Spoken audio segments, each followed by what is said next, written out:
নমস্কার, দেখছেন বলো কি জানতে চাও। আমি সায়ন আপনাদের সঙ্গে আরও একটা নতুন এপিসোডে আ ওয়ার্ম ওয়েলকাম।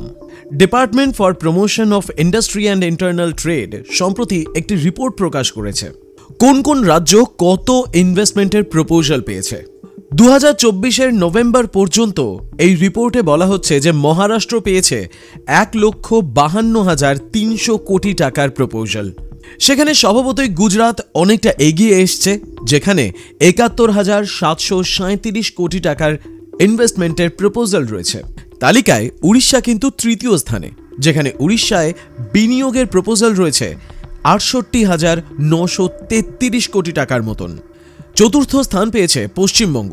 ভৌগোলিকভাবে দূরত্ব খুব বেশি না হলেও বিনিয়োগের ক্ষেত্রে কিন্তু দূরত্বটা অনেকটা বেশি, কিন্তু তা সত্ত্বেও পশ্চিমবঙ্গ কিন্তু চতুর্থ স্থানে।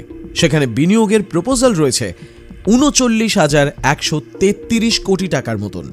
ঠিক এর পরেই রয়েছে আমাদের পরম শ্রদ্ধেয় উত্তরপ্রদেশ। বিনিয়োগের প্রপোজাল 31,707 কোটি টাকার মতন। তালিকায় যদিও আরও অনেক রাজ্যের নাম রয়েছে, কিন্তু এই 5টা রাজ্যের নাম আপনাদেরকে জানিয়ে রাখলাম, কারণ আমার হাতেই এই মুহূর্তে 3টে বড় বিনিয়োগের খবর রয়েছে। এই যেমন ধরুন না, বেঙ্গল গ্লোবাল বিজনেস সামিটে JSW এনার্জি বিনিয়োগ করবে বলে একটা মৌ স্বাক্ষর করেছে 16,000 কোটি টাকার, যা আগামী 5 বছরের মধ্যে কমিশনড হবে বলে JSW এর তরফ থেকে জানানো হয়েছে। কারণ তারা WBSEDCL এর সাথে একটা মৌ স্বাক্ষর করেছে, এবং সেটার কারণ হচ্ছে পাওয়ার পারচেস এগ্রিমেন্ট।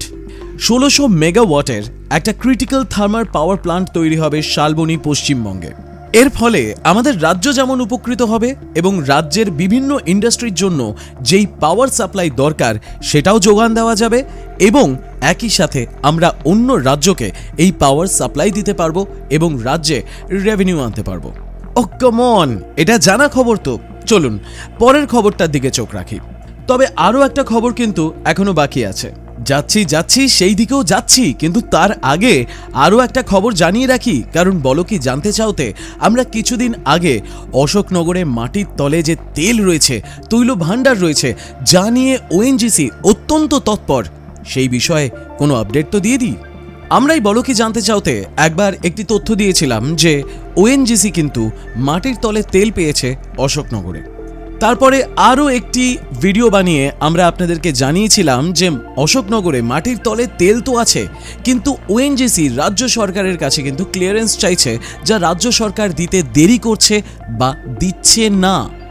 মনে আছে নিশ্চয়ই? যদি মনে না থেকে থাকে তাহলে আমাদের পুরনো ভিডিওগুলো একবার ঘেটে আসুন, নিশ্চয়ই তার থেকে যথেষ্ট ইনফরমেশন পেয়ে যাবেন। এবার লেটেস্ট আপডেটটা হচ্ছে রাজ্য সরকার অর্থাৎ পশ্চিমবঙ্গ সরকার কিন্তু ক্লিয়ারেন্স দিয়ে দিয়েছে ONGC-কে। কিসের পারমিশন বা কিসের ক্লিয়ারেন্স?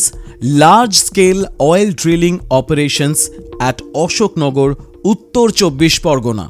মানে এবার যদি ONGC চায় সেখানে তারা ড্রিলিং করতে পারবে এবং তৈল সম্পদ বা খনিজ সম্পদ যা রয়েছে সেটাকে কিন্তু ওপরে ড্রিল করে তুলে আনতে পারবে। এর ফলে কিন্তু জ্বালানির চাহিদা মিটবে আর আমাদেরও কিন্তু অর্থনৈতিক লাভ হবে।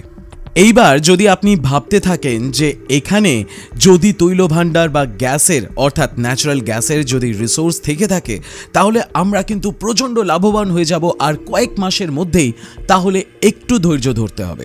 এর জন্য দরকার কমার্শিয়াল এক্সট্রাকশন, যেটা তখনই সম্ভব যখন অ্যাসেসমেন্ট শেষ হবে ওই রিজার্ভসের। যদি পর্যাপ্ত ভাণ্ডার থাকে ন্যাচারাল গ্যাসের বা পেট্রোলিয়ামের, তবেই কিন্তু এক্সট্রাকশন পসিবল। 2500 থেকে 6000 মিটার খোঁড়ার পরেই কিন্তু পরিষ্কার হবে গোটা বিষয়টা যে কতটা রিসোর্স রয়েছে এই মাটির তলে। 2020 সালের ডিসেম্বর মাসে ইউনিয়ন মিনিস্টার প্রধান কিন্তু জানিয়েছিলেন, এবং একই সাথে ONGCর তরফ থেকেও জানানো হয়েছিল বা এস্টিমেট করা হয়েছিল যে এখানে মাটির তলে 45,000 থেকে 50,000 কিউবিক মিটার ন্যাচারাল গ্যাস কিন্তু প্রত্যেক দিন পাওয়া যেতে পারে। আমরা কিন্তু আশায় বুক বাঁধছি এবং অপেক্ষায় রয়েছি। তো ন্যাচারালি এখানেও যদি এই প্রজেক্টটি সাকসেসফুল হয়, তার থেকেও কিন্তু আমাদের রাজ্য প্রচুর রেভিনিউ জেনারেট করবে। এবার সেটা ONGC করুক বা রাজ্য সরকার, আমাদের তাতে কি?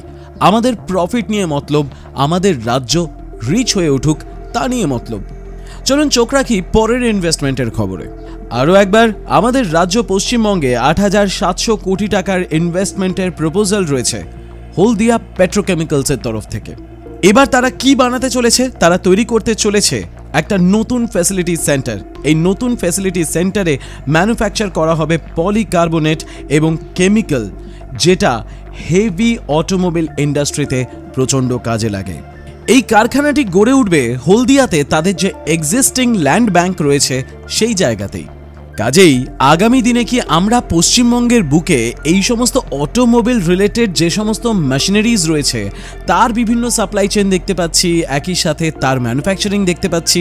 তাহলে আগামী দিন কি আমরা পশ্চিমবঙ্গের মাটিতে অটোমোবাইল ইন্ডাস্ট্রির ক্ষেত্রে ইনভেস্টমেন্ট দেখতে পাবো?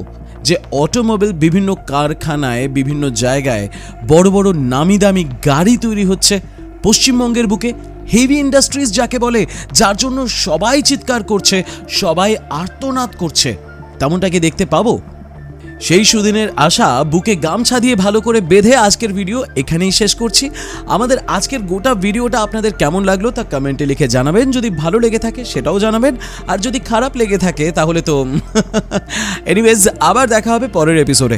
আমাদের চ্যানেলে যদি আপনি নতুন হয়ে থাকেন তাহলে বেল আইকন প্রেস করে অল বাটনটি প্রেস করতে ভুলবেন না, এবং সাবস্ক্রাইব তো অবশ্যই করবেন। আর যদি চান আমরা এইভাবেই কাজ চালিয়ে যাই তাহলে জয়েন বাটনটি প্রেস করে সামান্য অনুদান দিয়ে আমাদের পাশে থাকতে পারেন, যাতে এই ধরনের ভিডিও বানানোর আরো উৎসাহ পাই। আবার দেখা হবে পরের ভিডিওতে। বলো কি জানতে চাও?